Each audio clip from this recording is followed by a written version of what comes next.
মাঝে মাঝে নিজের দিকে তাকায় তাকায় নিজে চিন্তা করি, আল্লাহ একটা জায়গার ইউনিয়নের চেয়ারম্যান বানাইছে, ক্ষমতা বেশি দিনের না রে মুসলমান। 2-4 দিনের দেখতে দেখতে 2 বছর চলে গেল, আর 3টা বছর থাকতে পারে কিনা মালিকই ভালো জানেন।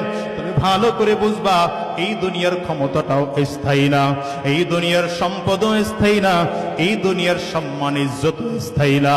দুনিয়ায় আসছে একদিন বিদায় নেওয়াই লাগবে, হায়াতও কিন্তু স্থায়ী না রে মুসলমান। তবে তোমার আমার রক্ত যদি দ্বীনের জন্য ব্যয় হয়, তোমার আমার জীবন যদি ইসলামের জন্য বিলীন করে দেই, তুমি আর আমি যদি শহীদ হয়ে জমিন থেকে বিদায় নিতে পারি, তাইলে লাভটাকে জানো। এই কবরেও শান্তি, মিজানেও শান্তি, পুলসেরাতেও শান্তি, ঠিক না বেঠিক আওয়াজ করে বল। কথাগুলো কেন বলি মুসলমান? এই মাহফিলে কেন আসছো? বলে মাওলারে পাওয়ার জন্য। ঘর থেকে কেন বের হইলাম? বলে মালিকরে পাওয়ার জন্য। কেন দৌড়ায় দৌড়ায় নামাজে যাই? বলে মালিকরে পাওয়ার জন্য। তো শহীদ হলে মালিকরে ডাইরেক্ট পাওয়া যায়, ডাইরেক্ট পাওয়া যায়, ঠিক কিনা কও? মালিকরে কি দেখতে চাও? আল্লাহু আকবার বলে হাতটা তুলে চিল্লায় ডাক দাও, দেখতে চাও? জোরে আওয়াজ দিয়ে ডাক দাও আল্লাহ, আর জোরে আল্লাহ, চিল্লায় কও আল্লাহ। এ দুনিয়ার যুবক,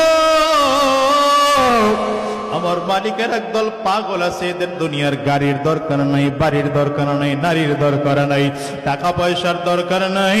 এই দুনিয়ার পাগলগুলো দুনিয়ায় কারো পেছনে দৌড়ায় না, ওরা শুধু খুঁজে আমার মালিক কই।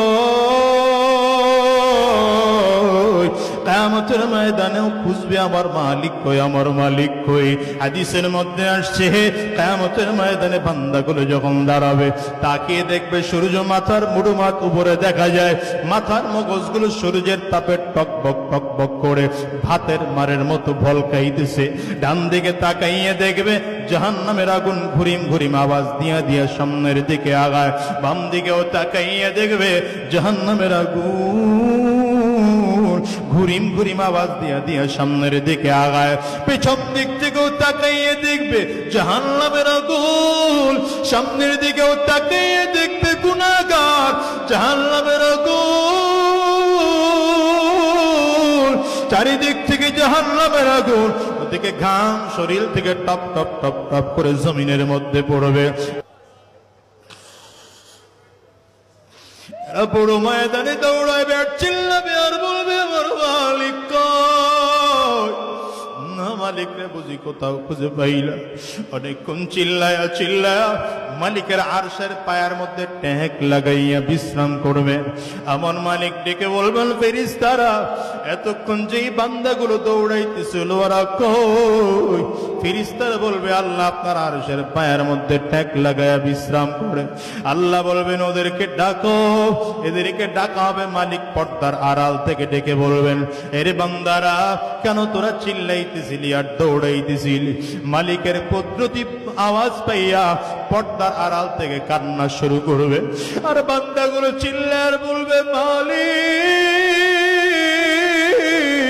কত আর আমাদেরকে ঘোরাইবা, আমাদেরকে আর কত তুমি দূরে সরাইয়া রাখবা? ফজরের আজান শুনে দৌড়াইয়া মসজিদে চলে গেছি, তোমার সাক্ষাৎ পাওয়ার জন্য পাই নাই। জোহরে আবার চলে গেছি, তোমার সাক্ষাৎ পাওয়ার জন্য পাই নাই। আসরের আজান শুনে আবার চলে গেছি, তোমার সাক্ষাৎ পাওয়ার জন্য পাই নাই। মাগরিবে আবার দৌড়াইছি, তোমার সাক্ষাৎ পাওয়ার জন্য না, না মালিক তোমার সাক্ষাৎ পাই নাই। এশার নামাজের আজান শুনে ঘরে থাকতে পারি নাই, দৌড়াইয়া চলে গেছি, তোমার সাক্ষাৎ পাওয়ার জন্য পাই নাই। কোথায় গেলে তোমার পাওয়া যাবে? টঙ্গীর ইস্তেমার ময়দানে দৌড়াইছি, না মালিক পাই নাই। উজানির ময়দানে দৌড়াইছি, না সেখানেও পাই নাই। চরমনার আল্লাহর কুতুবের দরবারে গিয়ে 3 দিন পাগলের মতো পড়েছিলাম, না মালিক পাই না। মালিক কোথায় গেলে তোমার পাওয়া যাবে? আল্লাহ গভীর রাতে ঠান্ডা পানি দিয়া ওযু কইরা যায় নামাজ বিছায়া দাঁড়ায় গেছি তাহাজ্জুদ নামাজের মধ্যে। মালিক না জানি তোমার পাওয়া যায়। 1 ওয়াক্ত ওয়াক্ত নামাজেও তোমার পাইলাম না বলে আজকে কিয়ামতের ময়দানেও কি সাক্ষাৎ দিবা না? বান্দাগুলো চিল্লায় আর দৌড়ায় আর আফসোস করে আমার মালিক অবস্থা দেখা জান্নাতি রহমতি ফেরেশতাদেরকে ডাক দিবেন, ফেরেশতারা তাড়াতাড়ি কর, আমি আল্লাহ আমার বান্দাদেরকে অনেক ঘুরাইছি আর ঘুরাবো না। আমি আল্লাহ এই বান্দারা আমার নবীরও দেখে নাই, আমারও দেখে নাই, দুনিয়ার কোন সাহাবায়ে কেরামদেরকেও এরা দেখতে পায় নাই। শেষ জামানার বান্দারা বড় মায়া, তাড়াতাড়ি কর, আমি আল্লাহ পাকের নূরের পর্দাগুলো সরাইয়ে দে। মালিক বলার সাথে সাথে ফেরেশতারা নূরের পর্দাগুলো টাস টাস টাস টাস করে সরাইয়ে দিবে। আমার মালিকের কুদরতি রহমতি পর্দাগুলো যখন সরাইয়া দিবে, বান্দাগুলো সরাসরি তাকাই আমার মালিকের চেহারা দেখতে পাবে। আমার মালিক এত সুন্দর, মালিকের দিকে বান্দা যখন তাকাইবে তখন এক নজরে ৭০,০০০ বছর চলে যাবে। আল্লাহর কসম।